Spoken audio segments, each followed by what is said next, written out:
അങ്ങനെ രാജിവെക്കണമെന്ന് പൊതുസമൂഹത്തിൽ നിന്നോ പ്രതിപക്ഷത്തു നിന്നോ ആവശ്യമുയർന്നതിന് പേരിൽ ആരെങ്കിലും രാജിവെച്ചിട്ടുണ്ടോ? ആകെ ഒരൊറ്റ ഒരാളാണ് രാജിവെച്ചത്, M J Akbar. M J അക്ബറിന് രാജിവെക്കാൻ കാരണം എന്താ? അയാൾക്ക് ഒരു മീറ്റു അലിഗേഷൻ വന്നു, അതുകൊണ്ട് രാജിവെച്ചു. എന്നല്ലാതെ ഒരാളും രാജിവെച്ചിട്ടില്ല. ഇപ്പോൾ ഇതിലും രൂക്ഷമായ ഒരു മന്ത്രി രാജിക്കത്ത് കൊടുത്തിരുന്നു. ഞാൻ രാജിവെക്കാൻ സന്നദ്ധത അറിയിച്ചുകൊണ്ട് കത്ത് കൊടുത്തു പ്രധാനമന്ത്രിക്ക്. സുരേഷ് പ്രഭു, അത് റെയിൽവേ മിനിസ്റ്റർ ആയിരുന്നു 2014 ഗവൺമെൻറ്റിൽ.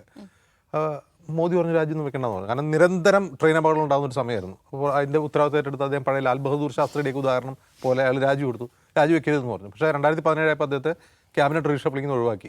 പിന്നെ ആ പേര് നമ്മൾ കേട്ടിട്ടേ ഇല്ല. അദ്ദേഹം ചെയ്ത അക്ഷന്തവ്യമായ തെറ്റ് രാജ്യസന്നദ്ധത അറിയിച്ചു എന്നുള്ളതായിരുന്നു. ഒരു ധാർമ്മിക ഉത്തരവാദിത്തം ഏറ്റെടുത്തു, രാജ്യസന്നദ്ധത അറിയിച്ചു. അത് പിന്നെ ആ പേര് നമ്മൾ കേട്ടിട്ടുണ്ടോ? സുരേഷ് പ്രഭു ആ പേര് കേട്ടിട്ടില്ല. പിന്നെ രാജി ആവശ്യം ഉയർന്നിട്ടുള്ള മറ്റൊരാൾ ഇവരാണ്. എന്താണ്? സ്മൃതി ഇറാനി.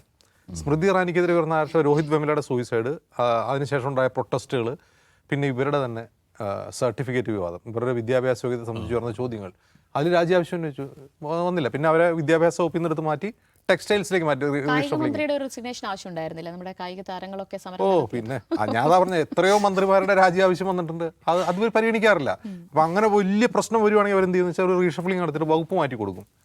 അതല്ല, റിസൈൻ ചെയ്യുക എന്നുള്ളൊരു രീതി, അതായത് പബ്ലിക് പ്രൊട്ടസ്റ്റിനെ തുടർന്ന് ഒരു പ്രഷറിനെ തുടർന്ന് റിസൈൻ ചെയ്യുക എന്നുള്ളൊരു പ്രസിഡന്റ് മോദി വയ്ക്കില്ല, അങ്ങനെ ചെയ്യില്ല.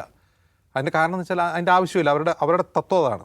നിങ്ങളുടെ എതിർപ്പുകൊണ്ട് മന്ത്രി അക്കൗണ്ടബിലിറ്റി ഏറ്റെടുത്ത് രാജിവെക്കില്ല. അങ്ങനെ ഒരു സംഭവമേ ഉണ്ടായിട്ടില്ല. എത്രയോ മന്ത്രിമാരുടെ രാജി.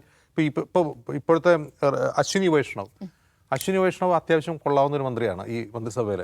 അത്യാവശ്യം കമ്മ്യൂണിക്കേറ്റ് ചെയ്യാൻ അറിയുന്ന ഒരാളാണ്. റെയിൽവേ മിനിസ്റ്റർ ആയിരുന്ന സമയത്ത് എത്രയോ റെയിൽ അപകടം ഉണ്ടായി. അയാൾ രാജിവെക്കണമെന്ന് പറഞ്ഞാൽ രാജിവെച്ചോ? ഇല്ല. അങ്ങനെ ഒരാളും രാജിവെക്കില്ല. പക്ഷേ ധർമ്മേന്ദ്ര പ്രധാൻ്റെ വിഷയത്തിലുള്ള പ്രശ്നം എന്ന് വെച്ചാൽ ധർമ്മേന്ദ്ര പ്രധാൻ ഇതിൻ്റെ അക്കൗണ്ടബിലിറ്റി ഏറ്റെടുക്കുന്നില്ല എന്ന് മാത്രമല്ല, അത് നിരന്തരം ആവർത്തിക്കുന്നുള്ളതാണ്. ഒരിക്കൽ സുപ്രീം കോടതി ഇടപെട്ടൊരു ഒരു കേസുണ്ട്. ഒരു ഹരിയാനയിലെ ഈ നീറ്റ് എക്സാം തന്നെ 2024 ഹരിയാനയിലെ ഒരു എക്സാം നടക്കുകയാണ്. ഒരു ഹരിയാനയിലെ ഒരു കോച്ചിങ് സെൻറ്ററിൽ പഠിച്ച 10-16 വിദ്യാർത്ഥികൾക്ക് ടോപ്പ് റാങ്കിങ്ങിൽ വരുന്നു. എന്നിട്ട് സുപ്രീം കോടതി ആവശ്യപ്പെട്ട് ഒരു അന്വേഷണം നടത്തി കുറേ പേര് അറസ്റ്റ് ചെയ്തു. വല്ലതും ഉണ്ടായോ? അതായത് 2024, 25, 26 അടുപ്പിച്ച് 3 വർഷം ഈ സംഭവങ്ങൾ ഉണ്ടാവുകയാണ്.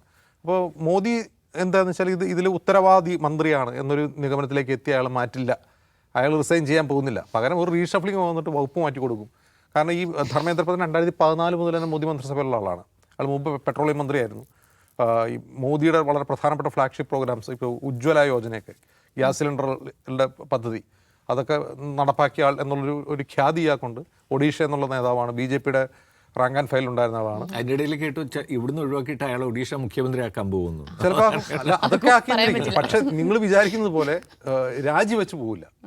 കുറെ കൂടി നല്ല പോസ്റ്റ് കൊടുത്ത ഒരുപാട് ഇങ്ങനെ ഒരാളെ തന്നെയാണ് അവിടെ മുഖ്യമന്ത്രി ആക്കേണ്ടത്. അപ്പോൾ ഞാൻ പറയുന്നത് വെച്ചാൽ അങ്ങനെ രാജി എന്നൊരു സംഭവം ഉണ്ടാവും നിങ്ങൾ വിചാരിക്കേ വേണ്ട. അങ്ങനെ സംഭവം ഉണ്ടാവില്ല. പകരം റീഷഫ്ലിംഗ് ഒക്കെ നടന്നേക്കാം. ചിലപ്പോൾ UP ഇലക്ഷനുമായി ബന്ധപ്പെട്ടൊക്കെ നടന്നേക്കാം. ഇപ്പോൾ ഒന്നും ഉണ്ടാവണമെന്നില്ല. ഒരു UP ഇലക്ഷനുമായി ബന്ധപ്പെട്ട് UP നിന്ന് കുറേ പേര് ഇതിലേക്ക് ഇൻഡക്റ്റ് ചെയ്യുന്നു. അങ്ങനെയൊക്കെ ഒരു റീഷഫ്ലിംഗ് ഉണ്ടായേക്കാം എന്നല്ലാതെ രാജി എന്ന വാക്ക് മോദിയുടെ നിഘണ്ടുവിലില്ല.